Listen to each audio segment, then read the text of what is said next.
Ассалаумағалейкум, қалың елім қазағым. Ассалаумағалейкум, қара орман халқым. Алдарыңызда Серікжан Біләшұлы. Ендеше бүгінгі панславизм немесе панславянизм тақырыбы туралы лекциямызды бастаймыз. Бізбен бірге болыңыздар. Бұдан бұрын уәде еткеніміздей, біздің лекциямыз Нағыз Атажұрт еріктілерінің жарияланған 4 каналында кезек-кезегімен жүріп отырады. Сондықтан біздің құлақтандыруларымызға немесе бұрынғы Атажұрт Қазақ Human Rights USA ақш каналындағы тікелей эфир деген лекцияның астындағы шегеленген пікір, яғни шегеленген комментарийда және бұдан ілгері біз жариялаған барлық құлақтандыруларда тұрған 4 каналдың бәріне тіркеліп алыңыздар. Мынау Нағыз Атажұрт еріктілерінің 2-ші каналы. Жұрттың барлығы білетіндей дүние жүзінде бірнеше түрлі изімдер бар. Сол изімдердің біреусі панславизм немесе панславянизм. Осы тақырыпты кеңінен көтеріп айтуға тура келіп тұр.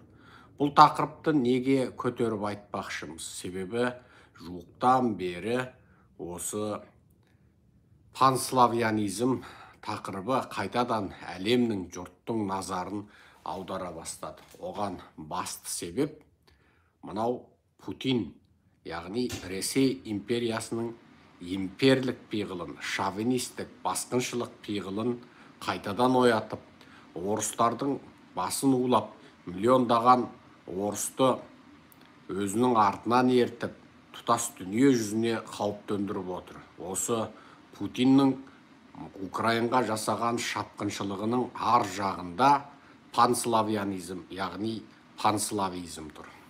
Енді Путин бұғанға дейін Украин деген ұлт жоқ, Украин мен орыс бір ұлт, Украин деген мемлекет болмаған деген сөздерді айтты. Ал Путиннің бұл сөзінің түп тамыры қайдан шықты? Анығында орыс дейтін халық жоқ кезде Киев русы деген халық болды. Мәскеудің орны әлі орман болып, ол жерде өз қарындасы мен өз үйленіп жүрген жабайы рус тайпалар жүрген кезде қазіргі Киевте үлкен монастыр құрылып, ол жерде үлкен қалалы өмір сүреле бастады. Демек, бүкіл дүние жүзі білетін нәрсе қазіргі Украин, қазіргі Ресей жеріндегі орыстарға қарағанда әлде қашан өркениетке ерте қадам басқан және мемлекеттік құрылымын ерте жасақтаған. Егер украиндер айту керек болатын болса, орыс дейтін халық жоқ, нағыз Киев русы біз едік, сендер емессіңдер, ал сендер Қырықтемірдің қылауысыңдар, жаман сөзбен айтқанда қырықсідіксіңдер деп айтуына әбден болатын еді. Өкінішке орай, украиндер оны айтпады, себебі айта алмады. Орысты асқындырып отырған бірі оның атом қаруы болып тұр. Екіншісі атом қаруы екінің бірінде де бар. Есерсоқ солтүстік Корейде бар. Мынау өзін аждаһармын деп дүниеге қауіп төндіріп отырған Қытай коммунистерінде бар. Үндістан мен Пәкістанда жасап алды. Израильде бар. Жапонияда оның мамандар дайын тұр 5 секундта атом жасаймын деп. Атом электростанциясы бар. Ал Францияда бар, Англияда бар, Америкада бар. Атом қару. Мына әсіре орысшыл, әсіре надан және ешқандай жаңа дүниелік ақпаратқа өз бетімен назар сала алмайтын қазақтар бейне жер бетінде тек орыста ғана атом қаруы бар сияқты. Орыстың қаруы қиын деп жаңағы. Менің әкем деген қиын. Құлақты кесіп алады деген бір аңқау, надан, сәби бала сияқты сөз айтады. Ол оттаған сөз. Мынау дүниеге Құдай берген жекеменшік баспенен ойланып, дүниеге Құдай берген жекеменшік көзбен қарасаңыз, орыстың ешкім емес екендігін. Бар болғаны олардың көтере алмаған шоқпарды басқа да артқа да ұрып жүрген есерсоқ ақымақтар екендігін. Күні кеше 19 ғасырдың ортасына дейін құлдық жүйеде жасаған, әкесінің шешесінің кім екенін білмейтін, кәдімгі мал қора сияқты қорада 200 еркек құл бір бөлек, 200 ұрғашы құл бір бөлек жасайтын, жылына санаулы уақытта айына бір мереке күндері ғана бір-бірін үйірге қосқан айғыр мен бие сияқты бір-бірін үйірге қосып, одан туған баланы омыраудан арылар-арылмастан құлдыққа сатып жіберетінін, сондықтан бұларда отбасылық құндылық дейтін нәрсе, мейірім, махаббат дейтін нәрсе, тарих дейтін нәрсе болмағандығын, қырықсыздықтың тұқымы болғандықтан бүкіл жер жүзіндегі басқа өзі тектес халықтардың бәрінде бар құндылықтар менен әдеп ибалардың бұларда жоқтығының бір белгісі қазіргі орыстың сиқынан білінеді. Міне осы орыстарды құтыртып отырған сол атом қару болса, атом қаруы жер бетіндегі біраз елде бар, бірақ олардың ешқайсысы, мысалы Франция, мен дүниеге Наполеон империясын құрамын деп дүниеге қауіп төндіріп тұрған жоқ. Ал Америка болса, мен дүниені тасталқан қылам деп ол тұрған жоқ. Ал Израиль, мен атакегімді алам деп айналасына атомды кезеп, біленіп, есер соқтанып, айналасына түкіріп, күлге сүйіп отырған жоқ. Ал жалғыз бүкіл дүние жүзіне қауіп төндіріп, есер соқтанып, өзінен басқа ешкімде құдіретті қару жоқ сияқты болып, осы көпіріп, лепіріп, айналасының бәрін жаңағы үрейге толтырып отырған бұл орыстың негізгі ауруы не? Иә, бұғанға дейін біз оны орыс шовинизмі деп айтқанымыз сияқты, осы орыс шовинизмінің ар жағында славянизм тұр. Славянизм екі түрлі аталады: панславянизм немесе панславизм.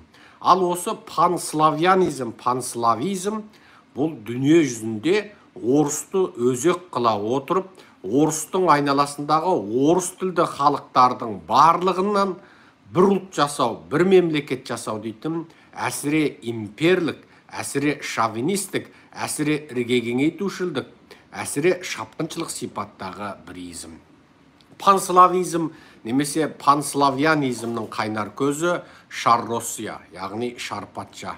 Шар-Патшаның кезінде анау сол рус князі дейтін ұғымнан басталып, өздері артынан Мәскеуде Қырықтемірдің қылауынан құл болып келген жан-жақтан жиналған халықтардан құралған осы халық айналасындағы өзімен тілдес, тектес халықтардың бәрінің басын қосты да бірден мемлекет болып, бірден шапқыншылық жасай бастады.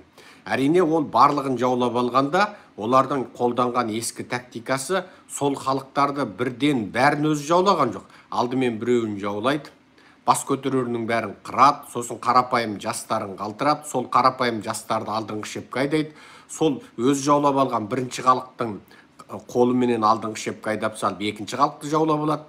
Сосын екінші халықтың бас көтерерінің бәрін қырып тастайды да, кілең жастарынан жаңағы бір мен екіні араластырады да, сосын үшінші халыққа салады. Үшінші халықты қырып алғаннан кейін ол бір мен екінің орнына үшті қосып, үшеуінің бас көтерерлерін тағы қырып тастайды да, үшеуін біріктіріп төртінші халыққа салады. Сөйтіп ала Оралдан асып, Кавказдан асып, қазақ жеріне келгенде, қазақ жерінде 2,5 ғасыр соғысатын содан. Қазақтар тұтас Орта Азияны қорғаған халық. 2,5 ғасыр қынадай қырылып, бүкіл әлемдегі ең үлкен мемлекет, ең үлкен жерді ұстап тұрған қазақтар жерінің басым бөлігінен айырылғанша қынадай қырылып, ең соңы сол ертісті бойлап Өскемен, Семейге орыстың аяғы жеткенге дейін, одан Шымкент, Түркістан, Қызылорданы алғанға дейін, мынау біздің айналамыздағы басқа халықтар орыстың түрінің қандай екенін білмеді. Қазақтар орысты бірде жеңіп, бірде жеңіліп, бірде қынадай қырып, бірде өзі қынадай қырылып соғысып жатқан кезде айналамыздағы саудагер халықтар сол орыстың Еуропадан алдырған арзан өнеркәсіп тауарларын, жеңіл маталарын, арзан тұрмыстық бұйымдарын саудалап, сауда жасап жүрді. Қазақ орыстың 5 гвардиясын жоямыз ба, жоқ 6-ын шайқасамыз ба дегенде, өзгелері палауға 5 сәбіз қосамыз ба, 6 сәбіз қосамыз ба деп еркектері ақылдасып бірмен бірі кеңірдектесіп отырды.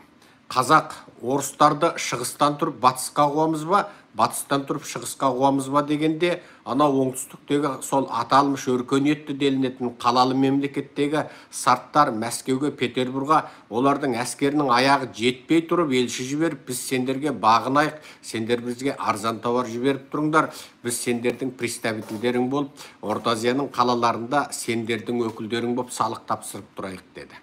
Міне көшпенді халық пен отырықшы халықтың айырмасы осында. Сол азуын айға білеген небір империямен ғасырлар бойы алысқан, Қытайдың өзімен 4-5 мың жыл соғысқан, Қызылбас парсы менен 3 мың жыл соғысқан, орыстар менен 2,5 ғасыр соғысқан қазақ дейтін халық біз боламыз. Біз тұтас Орта Азияны ұстап тұрған халықпыз. Біз Қытайдың қызыл аждаһарын Еуропаға жібермей кеңірдегінен қысып Орта Азияда тұрған халықпыз. Біз қызыл орысты осы Орта Азияны бірден жаулап алып, баяғыда Азияның шығысына бірден жететін еді, соларды 2,5 ғасыр шегіндіріп ұстап тұрған халықпыз. Енді осы Орыс империясының ең көп қорлығын көрген, қынадай қырылған, тіпті Ақпатшаның кезінде де, одан кейінгі Қызыл империяның кезінде де тек қынадай қырылып келген қазақтардың, ал бүгін қанға бөгіп жатқан украиндердің, сосын ар жағындағы Латвия, Литва бар, жаңа Латвия, Литва, Эстония бар. Бүгінгі тіпті Швецияның көгінен орыстың 2 атом зымыраны бар, стратегиялық, тактикалық атом зымырандарын алған ұшақтарының көктей ұшып бүкіл Еуропаны шошытып, француздар шошығаннан жер теңізге үш сүңгуір кемесін, атом сүңгуір кемесін сала қоятын осындай сұмдық женегіс, осындай сұмдық арпалысты тудырып отырған бұл орыстың ар жағында түртіп тұрған, тыныштық бермей тұрған, жыбырлатып тұрған құрты не? Ол панславянизм. Панславизм.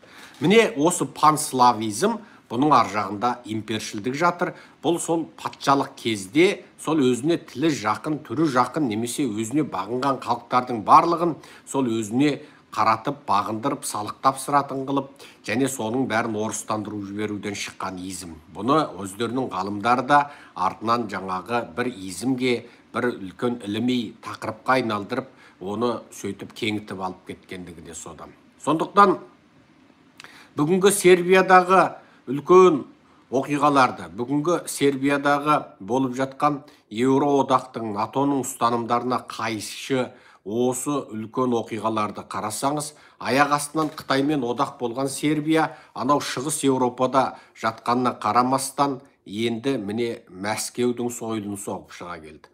Славян болмаса да, славяндарға бүйрегі бұратын венгерлерде путиншіл адам билікке келді. Ал Сербия мен Венгерияны түртіп тұрған не? Бұл да сол панславянизм мен панславизмді негіз қылған орыс шовинизмменен орыс импершілдігі. Венгерлер славян емес, бірақ сербтер, кротилар, кротиялықтар, оның ар жағында Балтықтағы үш елдер, мына тұрған болгарлар, мына Полша, Украин, жаңа кешегі Чехословакия дегендегі Чехия, бүгінгі Словакия, Словения, осылардың барлығы, анау Герцогония, бұлардың барлығы сол славян текті халықтар. Кезінде бұлардың барлығы сол бірмен бірі аудармасы түсінетін бір тайпаның ар жақ бер жағындағы халықтар болды. Бейне бүгінгі қазақ қырғызбен аудармасы түсінеді, бүгінгі қазақ қарақалпақпен еш аудармасы түсінеді, бүгінгі қазақ башқұрттың тілін тыңдай береді, ноғай тіпті қазақтың өзінен аумайды, ал татардың өзі түрлері аздап көк көзденіп, мұрындар қоңқиып, орысқа бейім боп, қандары біраз ауысқанымен, оларда қыпшақ боп бізбен тіл табысады. Тура сол сияқты бұларда славяндық өздерімен бірлерімен бірлері сөйтіп табысатын халықтар еді. Енді осының бәрінің басын қосам деген импершіл Ақпатшаның изімі бүгін Путиннің қолына жеткен кезде, Путин оны атоммен әрлеп, ракетамен сәндеп, енді дүние жүзілік үлкен обаға айналдырып отыр. Сондықтан бұны біз панславянизм обасы, панславизм обасы дейміз. Ал сол обаның бүгін жалғыз аурушысы Путин ғана болған жоқ. Путин ғана болған жоқ. Осы аурумен ауыратын сербтер бар. Сербтердің НАТОға, мынау Еуроодаққа өкпесі қара қазандай. Себебі осыдан бәлем бай жыл бұрын Чехословакия дейтін, немесе Югославия дейтін елдер болды. Олардың барлығы да сол Югославияда, Юго дегеніңіз енді біздегі жаңағы оңтүстік деген сөз, Югославия деген оңтүстік славяндар деген сөз, Чехословакия деген чех және словактар деген сөз.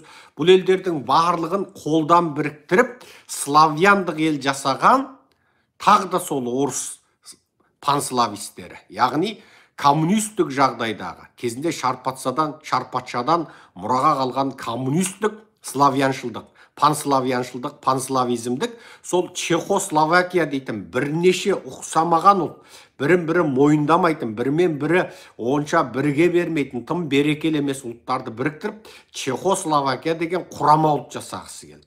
Бірақ ең соңында сәтсіз аяқтап, коммунизм құлаған кезде оның бәрі тасталқан болып құлады. Анау Югославия, ол да сөйтіп бәленбай елден біріктіріп, Словакия, Словения, анау мұнау бәрін біріктіріп, ол да тасталқан болды. Балқан түбегіндегі ең үлкен қанды қақтығыстардың бірі сербтер мен албандардың ортасында болды. Сербтердің бір бөлігі мұсылманды қабылдаған сербтер болса, олар өздерін серб деп атамайды, өздері мұсылманбыз деп атайды.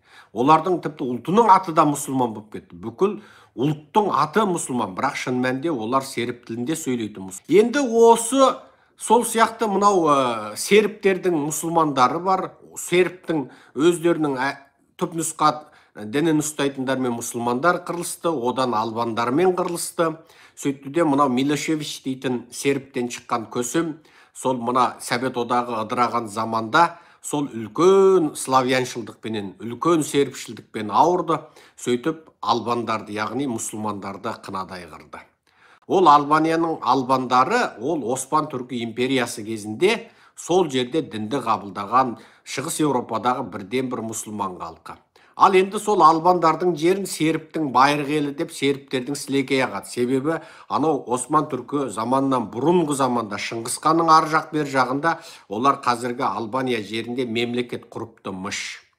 Бірақ албандар дінді қабылдады. Осман түркілері келген кезде бірден оларға берілді, одақ болды Шығыс Еуропаны жаулауға, жаңағы бірден селбесті. Енді сол сербтер мына албандарды Сербиядан да, Кротиядан да, тағы басқа жерден қуып, өздері тұтас таза сербтік славяндық мемлекет құрамын деді. Олардың қарапайым халқын тіпті геноцидке ұшыратты. Ал НАТО мен Еуропа сербтер мен албандарды ымыраға келтіреміз деді. Еуроодақ, НАТО барлығы албандарды, сербтерді ымыраға келтіріп, мына орысты құлаттық, советті құлаттық.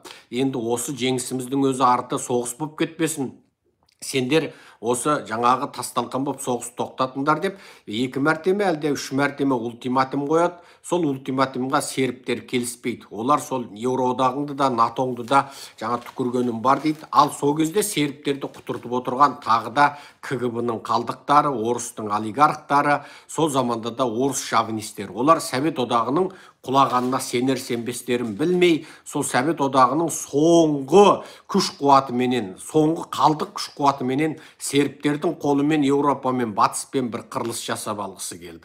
Сөйтіп Милошевич орыстың құпия берген 100 миллиондарын әлде миллиардтарына арқаланып, орыстың қаруыменен албандарды қынадай қырғанда, соңғы ультиматумның шегі аяқтаған кезде НАТО сербге соғыс ашты. Югославияны төбесінен бомбалады.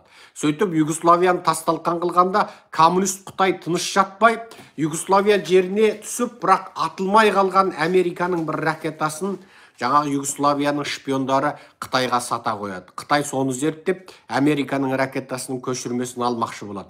Югославиядағы Қытайдың елшілігінің жер астындағы 3-ші әлде 4-ші қабатына ракетаның оғын алып барып, әлгі жерде құпия зерттеп, оның ең өзекті жаңағы чиптерін Қытайлар копиялап, енді қалғанын тасып әкетпекші болып жатқанда, ақпараттың барлығын біліп отырған Америка Қытайдың елшілігінің төбесін жарып жібереді. Сөйтіп Қытай әлгі жерде не істерін білмейді. Америка жоқ, білмей қаппыз, қате бомбалап қойыппыз дейді де қалады. Шын мәнінде Қытайдың иттігі жаңағы Американың әскери техникасын ұрламақшы болғаны, бүкіл сол кезде бүкіл Югославияны бомбалап, интернет жоқ, ақпарат жоқ, телекоммуникация жоқ кезде Қытайлар елшілігіндегі спутник арқылы бүкіл дүние жүзіне НАТОның, Американың қылмысын ашатын негатив ақпараттар тілшілерді жиып таратып отырғаны, ол да өкпесі бар, әскери құпияны сақтау деген мақсат ол да бар. Сонымен бүкіл дүние жүзінде осындай бір оқиға болған. Ең соңында Милошевич Гаага халықаралық сотына тартылады. Біз мынау Назарбаев та Тоқаев та Гаага халықаралық сотына тартылады дегеніміз сол Милошевичті негіз етіп отырмыз. Себебі ол халқына оқ атты, геноцид жасады, қарапайым албан халқын қырды, қарапайым сербтерді қырды. 3 мәрте ма 4 мәрте соғыс ашты. Енді ол заманда менің өзім баламын. Менің өзім ол заманда 90 жылдарда енді баламыз. Сол заманда қырғын соғыс күнде телевизорда ойбай серб анау мынау.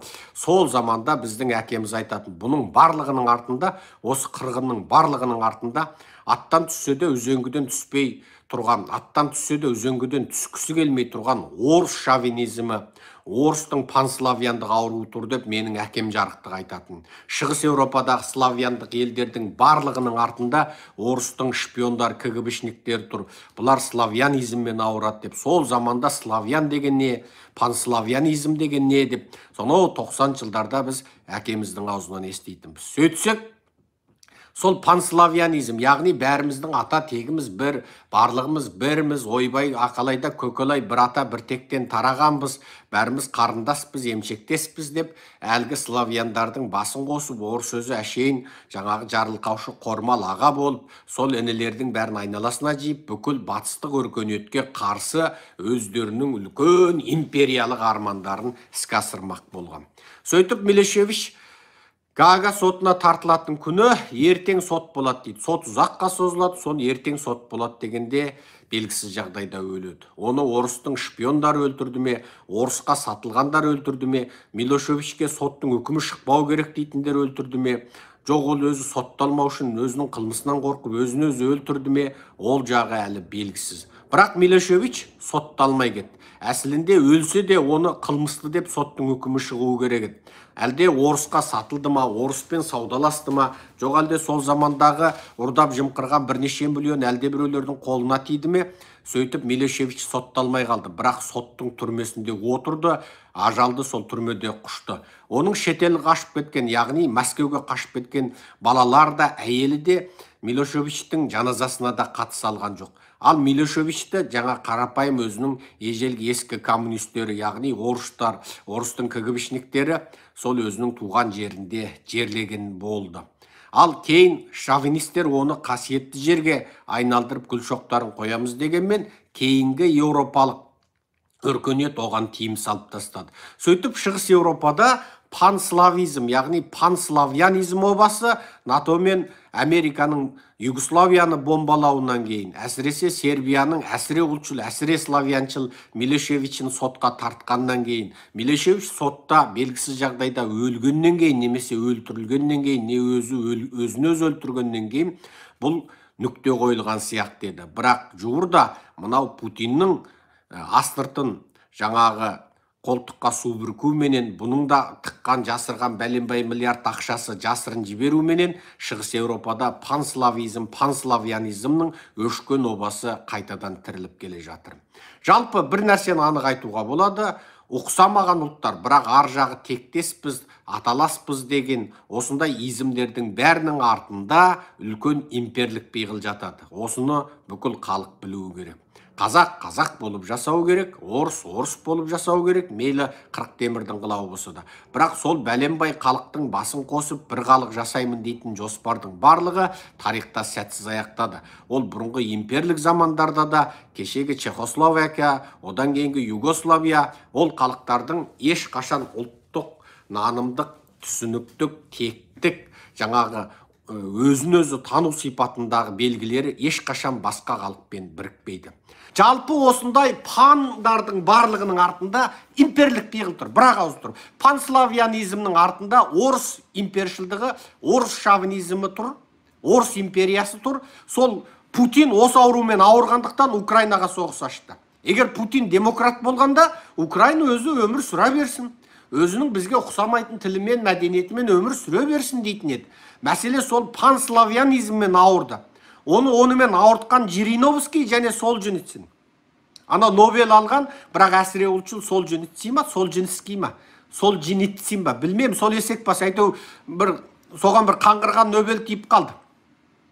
Ана Нұрғақбасқа тимеген Нобель соған тиіп кетті, әдебиет бойынша. Ол кезде ол демократ болып батысталды, шын мәнінде ол әсіре радикал ұлтшыл. Әсіре радикал орыс ұлтшылы. Путинді ауыртқан осы екеуі. Путиннің кеңсесінде суреті тұратын сол Солженицин. Ал Жириновский Путинді аздырып, сол панславянизмменен ауыртып, ең соңында Путиннің басын боққа тығып, өзі ана жаққа кетті де қалды міне. Енді пан-қытайизмнің артында Қытай импершілдігі тұр.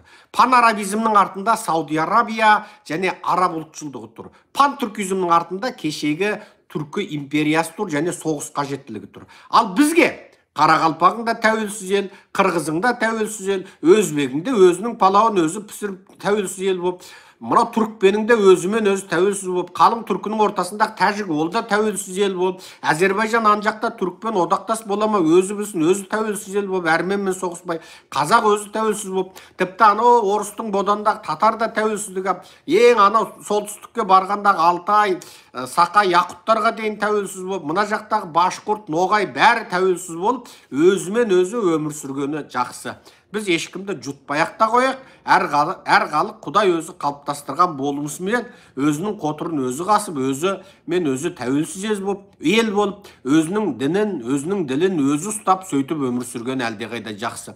Ертең күндер дамып, бір заман болып, бұл елдер саудалық қарым-қатынас, мәдени өзара қарым-қатынаста одақ бола жатамыз десе, оны сол заманда дүние көрсетер. Бірақ қандай да бір үлкен алып күшті қуатты империяға арқа сүйеп, соның қалқасында өмір сүремдеу айналып келгенде тәуелсіздікке үлкен қатер төндіреді. Мен қазақтың тәуелсіздігін ешқандай изіммен айырбастағым келмейді. Қазақ, түркілік тегіміз бар. Бірақ мен анау араб пен парсының, грузин мен гректің қаны қосылған жаңағы жүнтөстерден көрі, мына іргемдегі қырғызды, қарақалпақты, ноғайды жақсы көрем. Тіпті маған басқа дінде болса да, мына сол моңғол, мына Алтайдың арғы бетіндегі шаман, буддист, Алтай, солар маған әлдеқайда жақын. Себебі оның да беті табақтай, менің де бетім табақтай. Оларда қысық көз, мен де қысық көзбін. Маған сол әрбірден кейін татарыңның өзі де бізден әлдеқайда алыстау. Себебі орыс басқыншыларының қазақ даласын жаңағы исламға ұйытып, бір муфтиятқа бағындырып, қазақтарды шүкір жасауға пайдаланған сол татар молдалары болатын. Жадиттік ағартуды әкеліп, сол панславянизмнің көлеңкесіндегі пантүркизмді үгіттегендер де солар болатын.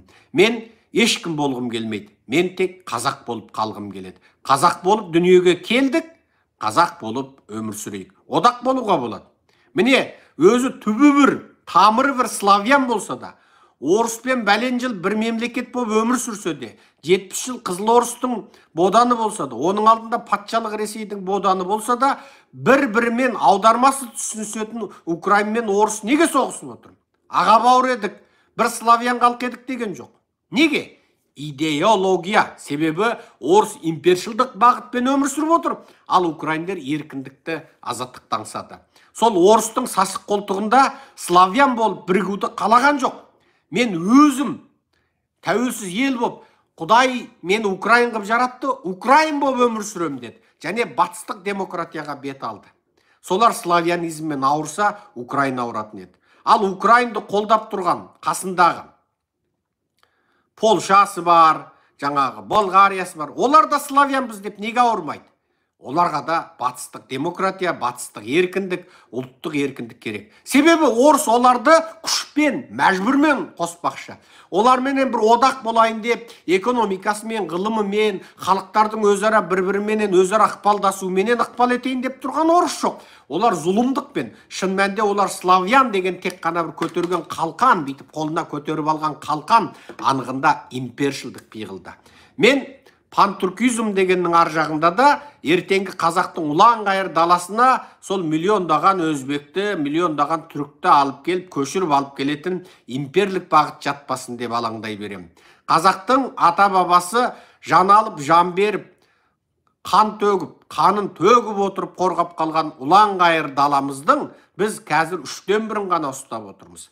Негізі қазақтың ата бабасы жасаған жер, біздің ата бабаларымыз қан төккен жер, қазіргі біздің жерімізден әлі де екеу шығатын жер. Біздің қазіргі Қазақстан дейтін еліміз 2.717.000 болса, біздің кем дегенде 5 миллион квадрат километр жеріміз сыртта қалып қойды.